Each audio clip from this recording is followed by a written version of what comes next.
The candles flickered against the glass and my mother's voice cut through the laughter.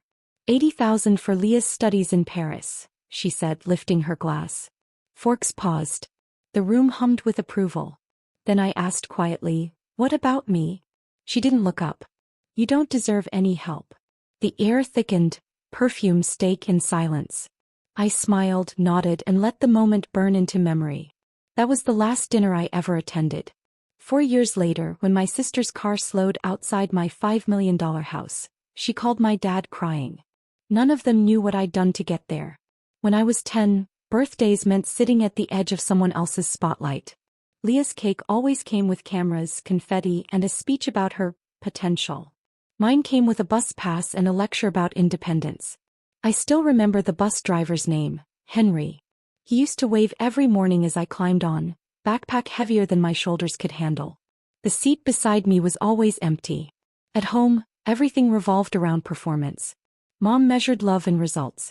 Dad measured it in returns. When Leah joined the debate club, Mom called it leadership. When I joined robotics, she called it a hobby, not a plan. She'd walk into my room, wrinkle her nose at the tangle of wires and scribbled code. "Try something people actually notice, Alice." Leah got the newer laptop, the bigger room, and the family's attention like a steady spotlight. I got the quiet parts, editing her essays, fixing her phone, running errands in the rain.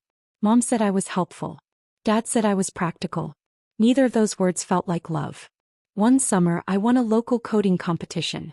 The email read, "Congratulations, your project ranked first." I printed the certificate myself and showed it to Dad while he was fixing the sprinkler. He squinted at it, nodded once, and said, "Well, that's a start." Mom never even asked what the project was. That same night, Leah posted about her Paris exchange interview. The comments filled our family group chat until my phone died from notifications. None of them were for me. Dinner conversations always circled back to her.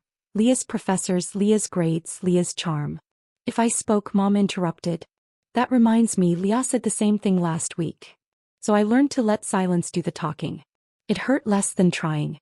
By high school, I built a small app that tracked bus routes for students without cars. The local paper called it a clever idea. Mom called it time you could have spent networking. She clipped the article, but only because my last name was printed under the title. At graduation, they sat front row, perfect smiles, pastel outfits. Leah cheered for a friend across the aisle while my name echoed through the auditorium. No one stood. I remember clutching my diploma like proof, not pride. That night, Mom hugged Leah and said, "I'm so proud of both my girls, especially you, sweetheart." I smiled because the camera was on. Later, alone in my room, I pinned the bus pass above my desk, right next to the certificate no one cared about. The rain outside hit the window in slow rhythm, like a metronome keeping score. That was the night I understood the math of my family. Leah equals light. Me equals silence. The night of the Paris dinner, the air smelled of polished silver and overcooked meat. Leah sat across from me, glowing under the chandelier, rehearsing French phrases while our mother corrected her accent between sips of wine.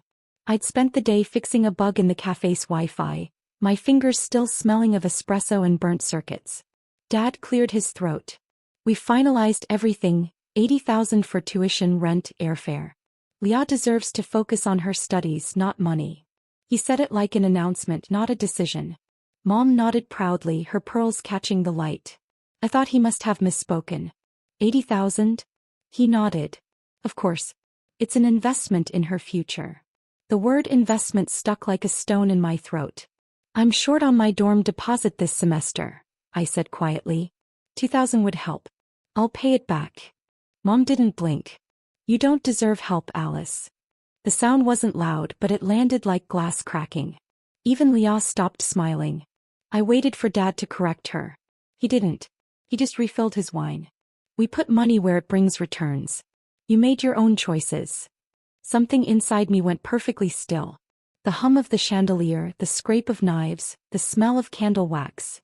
Every detail pressed into my skin like a photograph. I smiled once, small and sharp.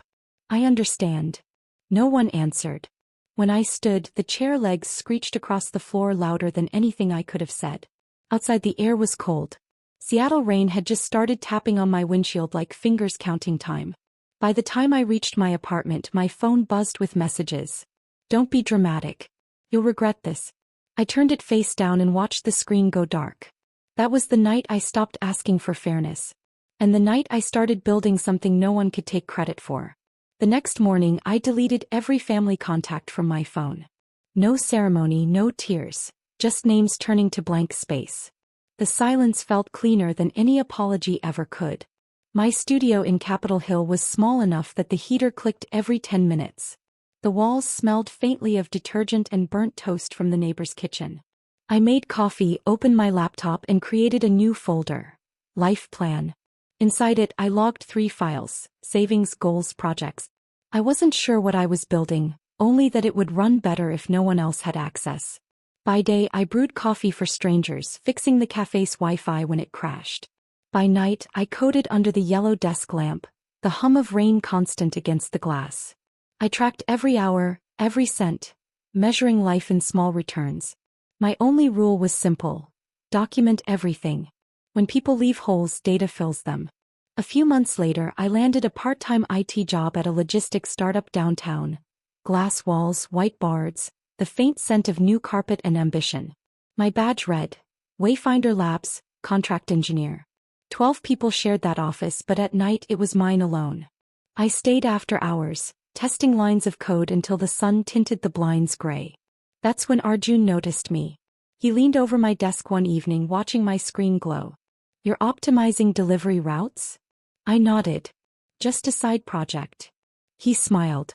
Then make it your main one. If it works, we'll pitch it. We did. 2 weeks later, Wayfinder Labs had a prototype and a name for the module: Wayfinder. We tested it with small businesses, coffee shops, bakeries, flower deliveries.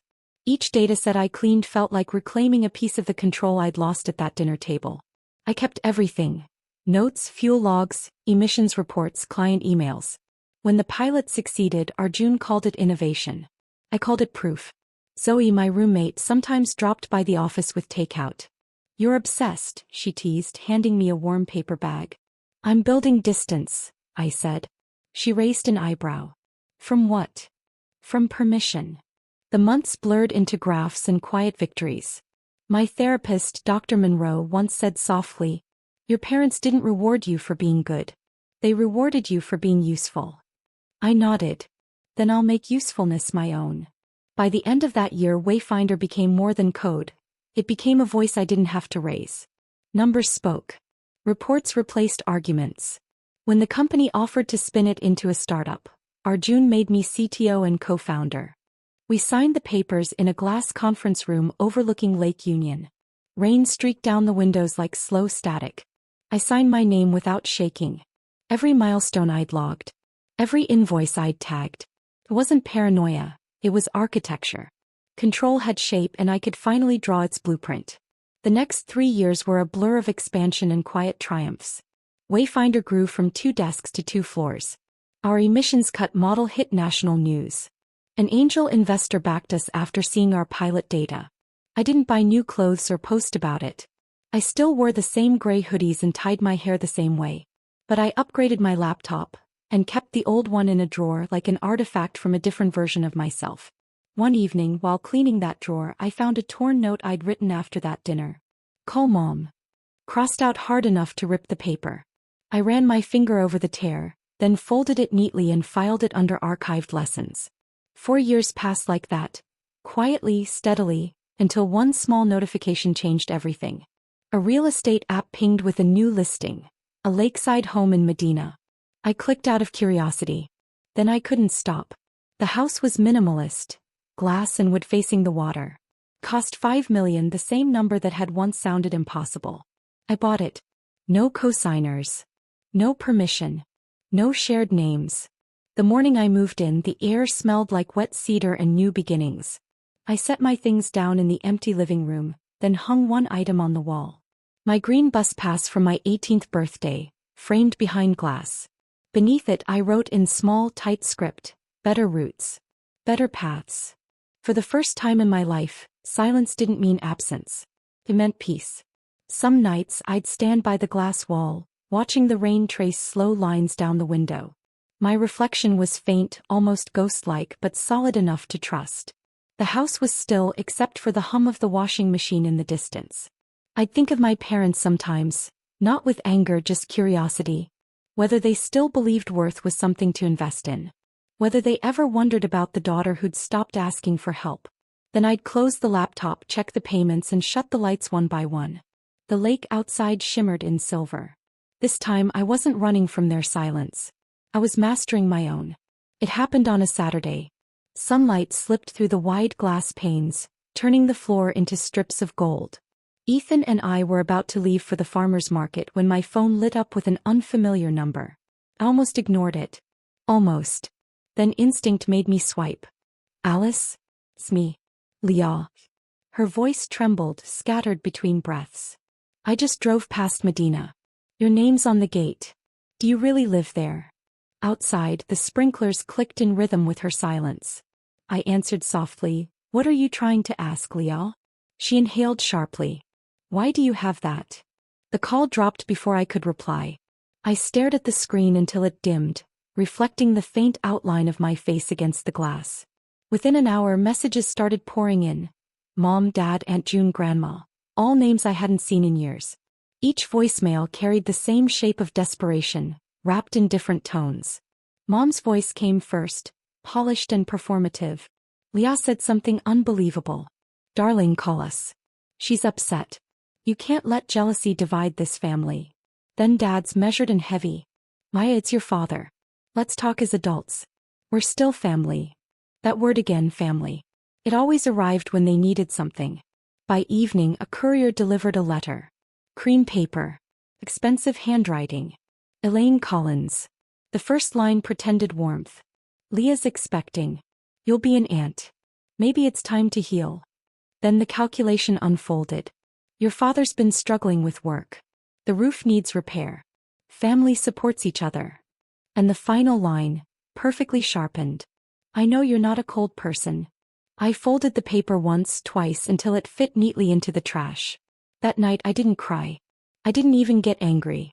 I reopened my old therapy notes, the one labeled boundaries, and wrote a new line. They don't miss me.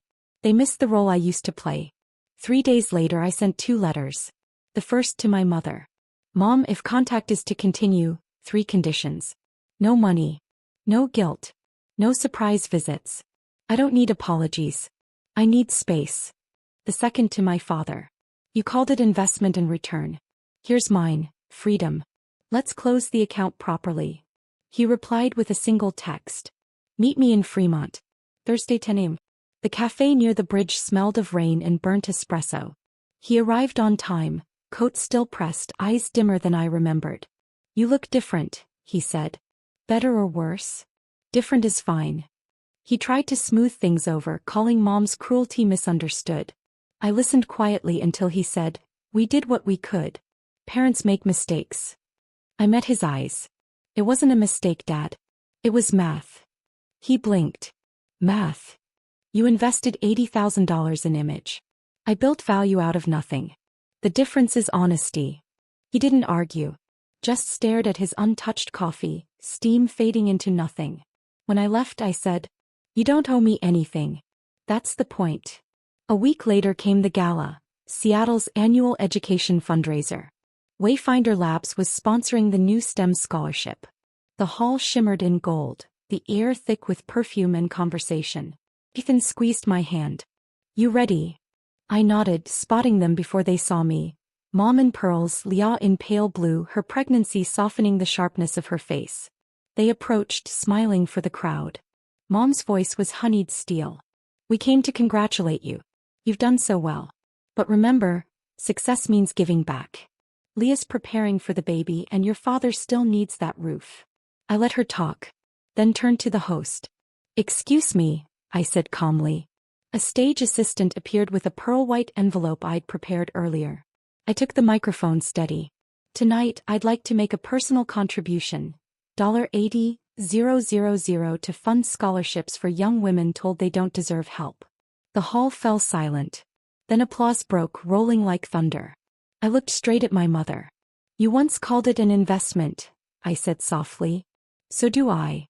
Her smile cracked. Dad, who had just entered, froze mid-step. The spotlight hit the check. $80,000.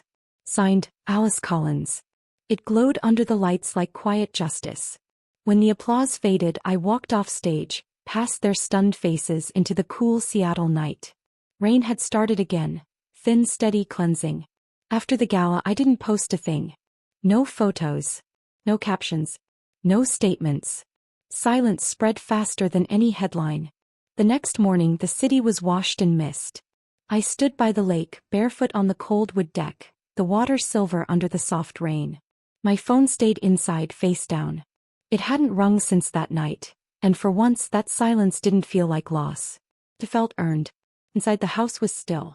Ethan brewed coffee in the kitchen, the scent mixing with the faint hum of the washer. "You okay?" he asked. "Yeah," I said. "Finally." He smiled. "You looked lighter last night." "I'm not lighter," I said. "Just finished." Later, when he left for work, I walked into my office. The glass framed the lake like a slow-moving screen. My desk was clean. Just my laptop, a half-full mug of cold coffee, and the small glass frame on the wall. Inside it, the green bus pass, the one they once said meant responsibility. Now it meant freedom. I opened my journal, the one from therapy, and wrote the final entry. "They taught me love has to be earned. I learned peace doesn't." A heron crossed the water. I watched it disappear into the fog, wings beating slow and sure. I thought about everything that had led here. The quiet nights coding under flickering lights, the rejection disguised as advice, the endless need to prove worth. And how none of it owned me anymore. In the distance, thunder murmured somewhere beyond Medina's calm. I closed my laptop, turned off the lights, and sat by the window listening. The rain no longer sounded like the night I drove away. It sounded like the life I chose instead. They once told me I didn't deserve help. Maybe they were right, because what I needed wasn't help. It was distance, silence, and time to build something that couldn't be taken away. Now when the rain hits the glass, it doesn't sound like sorrow anymore. It sounds like proof. If you've ever been told you weren't enough, remember this. Sometimes walking away is the loudest answer you'll ever give. And if this story stayed with you, don't scroll yet. Tell me where you're watching from. I want to know how far silence has carried you.